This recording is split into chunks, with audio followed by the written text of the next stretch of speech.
FIFA বিশ্বকাপ ফুটবলের খবর। যুক্তরাষ্ট্রের টেক্সাসে প্রথম সেমিফাইনালে ফ্রান্সের দম্ভ চূর্ণ করে ফাইনালে স্পেন 2-0 গোলে স্পেনের জয়। ভক্ত সমর্থকদের বাঁধ ভাঙা উল্লাস। এই মুহূর্তে ঢাকা বিশ্ববিদ্যালয়ে আছেন সহকর্মী সামদানি প্রত্যয় এবং বনানী আতাতুর্ক পার্কে আছেন সাব্বির মিথুন। সরাসরি যাচ্ছি তাদের কাছে। অবিস্মরণীয়, দুর্দান্ত, রোমাঞ্চকর এক ফুটবল ম্যাচের সাক্ষী হলো গোটা বিশ্ব। এমনই হয়তোবা সেমিফাইনাল ম্যাচ হওয়া উচিত ফুটবল বিশ্বকাপের ইতিহাসে। এত টানটান উত্তেজনাকর ফুটবল সেমিফাইনাল শেষ কবে দেখা গেছে, এটি আসলে আমরাও যারা দর্শক হিসেবে, সাধারণ দর্শক হিসেবে মাঠে ছিলাম, আমরা উপভোগ করেছি বিশ্বকাপের হাই ভোল্টেজ এই সেমিফাইনাল ম্যাচে স্পেন এবং ফ্রান্স মুখোমুখি হয়েছে। এই মুহূর্তে আমরা ঢাকা বিশ্ববিদ্যালয়ের টিএসসিতে রয়েছি। কিছুক্ষণ আগেই খেলা শেষ হওয়ার পর এখানে দর্শকদের উন্মাদনা, এখানে যারা বিজয়ী হয়েছেন তারা যেমন উচ্ছ্বাস করছেন, একই সঙ্গে যারা ফ্রান্স সমর্থক রয়েছেন তাদের চোখে মুখে হতাশা থাকলেও তারা তাদের দলের আজকের পারফরমেন্স নিয়ে তারা খুশি নন। তারা বলার চেষ্টা করছেন যে পুরো সময় জুড়েই পুরো মাঠে স্পেন দলের যে মোমেন্টাম ছিল সেই মোমেন্টামে ফ্রান্স দলকে বেশ অসহায় দেখা গিয়েছে।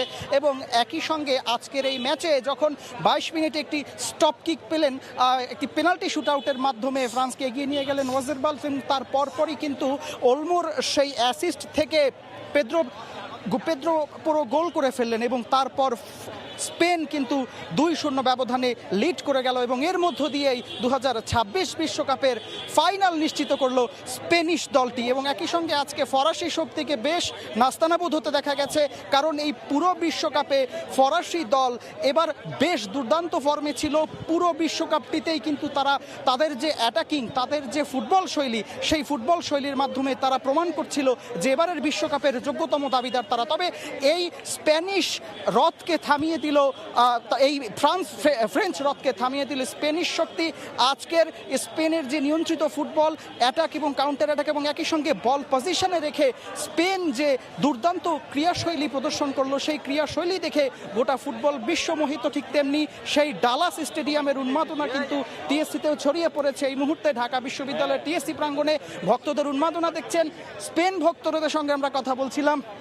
স্পেন ভক্তরা আমাদেরকে জানাচ্ছিলেন যে তারা প্রত্যাশা করেন এই যে আগামীকাল যে ম্যাচটি রয়েছে আর্জেন্টিনা এবং ইংল্যান্ড, সেই ম্যাচে জিতে যারাই ফাইনালে স্পেনের সঙ্গে অবতীর্ণ হোক না কেন, তাদেরকে স্পেন পরাজিত করবে এবং ইতিহাসে দ্বিতীয়বারের মতো ফাইনালে ওঠা এই দলটি বিশ্বকাপটি দ্বিতীয়বারের মতো বিশ্বকাপ জিতবে স্পেন, এমনটাই এখানকার যারা ভক্ত রয়েছেন তারা প্রত্যাশা করেন।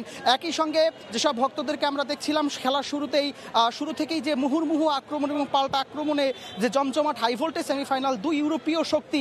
এর আগের ম্যাচগুলোর যে পরিসংখ্যান ছিল সেখানে বিগত 38 ম্যাচে বা আজকের ম্যাচকে নিয়ে 39টি ম্যাচে স্পেন এবং ফ্রান্স যখন মুখোমুখি হয়েছে, সেই দুটি দলের মধ্যে আমরা বারবারই দেখেছি যে পরিসংখ্যানগত দিক দিয়ে, সমীকরণগত দিক দিয়ে কিন্তু বারবারই স্পেনিশ দলটি এগিয়ে ছিল। কিন্তু সেই জায়গা থেকে এবারের বিশ্বকাপটি যেহেতু কোনো সমীকরণের বা পরিসংখ্যানের নয়, সেহেতু এবারের বিশ্বকাপটি বরাবরই চমক ছিল এবং সেই চমকের অংশ হিসেবে আজ কিন্তু অপ্রতিরোধ্য ফ্রান্সকে রুখে দিল স্পেন। এবং একই সঙ্গে এই স্পেনের যে জয়যাত্রা এবং স্পেনের যে জয়রথ, সেই জয়রথ চলমান থাকবে এবং এখানকার ভক্তরা প্রত্যাশা করছেন যে দ্বিতীয়বারের মতো তাদের দলটি বিশ্বকাপ জিতবে।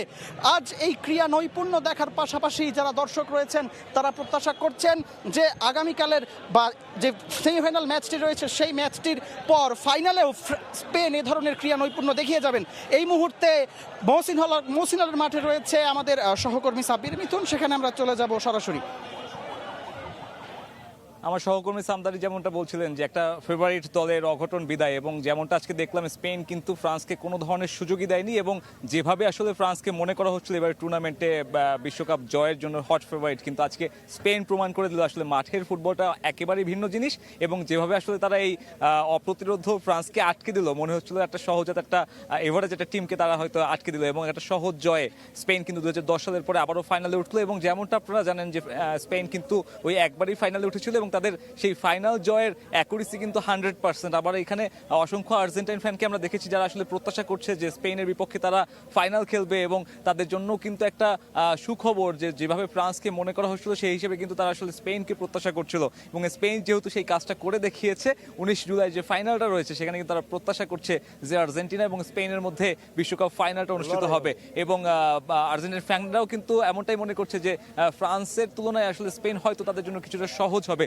যদিও বা স্পেন যেভাবে আজকে খেলেছে তাতে তারাও কিন্তু বিশ্বকাপের হট ফেভারিট বলা চলে এবং টোটাল টুর্নামেন্টে মাত্র একটা গোল কনসিড করেছে লা ফুয়েন্তের দল, এবং লা ফুয়েন্তে দেখালেন আসলে যে মাঠের কৌশলে তাদের যে ডেপথ, তাদের যে স্কোয়াড, সেটা যে কতটা শক্তিশালী কিংবা কতটা ভারী, সেটা কিন্তু আসলে বিশ্বকাপ জয়ের জন্য বেশ হট ফেভারিট। এবং এখন দেখার বিষয় আসলে স্পেনকে সামলাতে দ্বিতীয় সেমিফাইনালে কারা ওঠে, ইংল্যান্ড এবং আর্জেন্টিনার যে দ্বৈরথটা রয়েছে আটলান্টায়, সেখানে আসলে কারা শেষ হাসি হেসে এবারের বিশ্বকাপের সবশেষ যে শিরোপা নির্ধারণী ম্যাচ সেখানে জায়গা করে নিতে পারে, এবং তার উপরেই কিন্তু নির্ভর করবে 2026 বিশ্বকাপে কাদের হাতে শিরোপা উঠতে যাচ্ছে এবং সেই সমীকরণ আসলে কেমন হবে।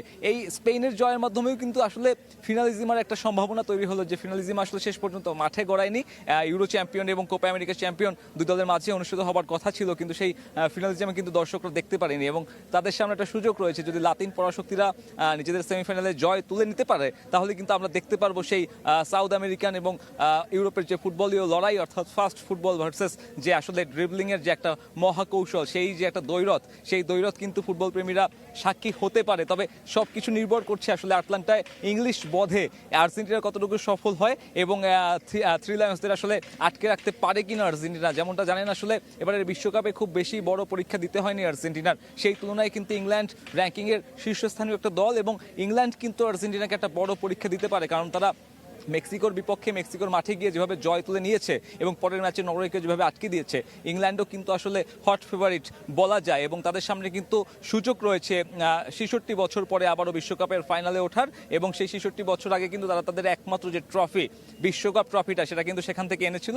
তবে সব কিছু ছাপিয়ে আসলে আজকের ম্যাচের কথা বলতে হয়। আজকের ম্যাচে যেভাবে আসলে ফ্রান্সকে স্পেন আটকে দিল, সেটা কিন্তু একটা বড় অঘটন বলা চলে। আমার সঙ্গে কয়েকজন দর্শক রয়েছে, আমি তাদের সঙ্গে কথা বলার চেষ্টা করবো। আপনাদের জন্য কি আসলে ফাইনালটা এখন সহজ মনে হচ্ছে কিনা? হ্যাঁ, সহজ মনে হচ্ছে, কারণ ফ্রান্সের যে অ্যাটাকিং খেলা, ওইটার সাথে মানে আর্জেন্টিনার জন্য একটু টাফ হইতো, বাট স্পেনের খেলার ধরন এবং আর্জেন্টিনার খেলার ধরনটা অনেকটা সিমিলার থাকার কারণে, এবং স্পেনদের সম্পর্কে আসলে মেসির অনেক আইডিয়া আছে, সে যেহেতু বার্সেলোনাতে খেলেছে, তো আমরা আশা করি যে স্পেনের সাথে আর্জেন্টিনা ফাইট করবে এবং উইন করবে। এবং একজন স্পেনের একজন ফ্যান রয়েছে, আপনাদের জন্য 2010-এর পর থেকে সময়টা ভালো যাচ্ছিল না, আজকের ম্যাচের আগে কি প্রত্যাশা ছিল যে এরকম একটা সহজ জয় স্পেন তুলে নিতে পারবে? হ্যাঁ, ইনশাল্লাহ তুলে নিতে পারবে, আমরা জানি। ঠিক আছে, আর্জেন্টিনা ফাইনাল খেলবে। আমি তো মনে করেন আগে আর্জেন্টিনা করতাম, ঠিক আছে, এখন মানে স্পেন করি। স্পেনের দলটা খুব ভালো লাগে, অনেক ভালো খেলে তারা, মানে ইয়ামালের ভক্ত আমি, আগে ছিলাম মেসির ভক্ত, এখন ইয়ামালের ভক্ত আমি। ইনশাল্লাহ মনে করি আর্জেন্টিনা লাগে স্পেন ম্যাচ জিতবে। তবে সেই হিসাবে কি সেমিফাইনালের জয়টা বেশি সহজ হয়ে গেল কিনা? কারণ ফ্রান্সকে যেভাবে আমরা ভাবছিলাম যে একটা শক্ত প্রতিপক্ষ কিংবা শক্ত একটা লড়াই দেখা যাবে, 2-0 যে উইনটা, একটা সহজ হেসে খেলে জয়, এটা কি স্পেনের সেই ডেপথ স্কোয়াডের যে শক্তিমত্তা, সেটা কি প্রমাণ করলো? হ্যাঁ, স্পেন ভালো খেলে অবশ্যই, ঠিক আছে। ইংল্যান্ডের লাগে আর্জেন্টিনার ম্যাচ খেলতে অনেক টাফ হয়ে যাবে, ইংল্যান্ডের লাগে জিততে অনেক টাফ হয়ে যাবে, কিন্তু ইনশাল্লাহ মনে করি আর্জেন্টিনা ম্যাচ জিতবে। এবং ফাইনাল নিয়ে প্রত্যাশাটা কি, আর্জেন্টিনা বা ইংল্যান্ড কারা উঠলে সহজ হবে, বা আপনার কি মনে হয় যে স্পেন আসলে এবার চ্যাম্পিয়ন হতে যাচ্ছে? হ্যাঁ, স্পেন চ্যাম্পিয়ন হবে, আর্জেন্টিনা উঠলে ভালো হবে। ইংল্যান্ডেতে আর্জেন্টিনা উঠলে ভালো হবে, স্পেন চ্যাম্পিয়ন হবে। এবং স্পেনকে আমরা দেখলাম ইউরো চ্যাম্পিয়ন হওয়ার পরে, অর্থাৎ যে ধারাবাহিকতাটা রয়েছে সেটা কিন্তু স্পেন দেখিয়ে আসছে, এবং এই যে আজকের জয়টা, এটা কিন্তু একটা অঘটন ছিল না, যদিও বা আসলে ফ্রান্সকে যেভাবে মনে করা হচ্ছিল, ফ্রান্সকে আটকে দেওয়ার পর কি সেই আত্মবিশ্বাসটা একটু বেড়ে যাবে? হ্যাঁ, অবশ্যই বেড়ে যাবে। আর ফ্রান্সকে যেই হারাইছে, হ্যাঁ, আর্জেন্টিনারও সেমই হারাইবে। আমরা দর্শকদের সাথে কথা বলছিলাম এবং দেখছিলেন এখানে কিন্তু একটা তর্ক যুদ্ধ শুরু হয়ে গেছে, যে ভালোবাসাটা ছিল আর্জেন্টিনা এবং স্পেনের মাঝে, সেটা হয়তো ফাইনালের আগে আরো অধপতন ঘটতে পারে, এবং সব মিলিয়ে আসলে ফাইনালের আগে বলা যাচ্ছে না ফাইনাল লাইন আপটা কি হবে। আমার কাছে মহসিন হলের মাঠ থেকে এখন পর্যন্ত এই ছিল সবশেষ। ফ্রান্সকে হারিয়ে ফাইনালে স্পেন, ঢাকা বিশ্ববিদ্যালয় এবং বনানী থেকে ভক্ত সমর্থকদের উল্লাসের খবর জানাচ্ছিলেন সহকর্মীরা।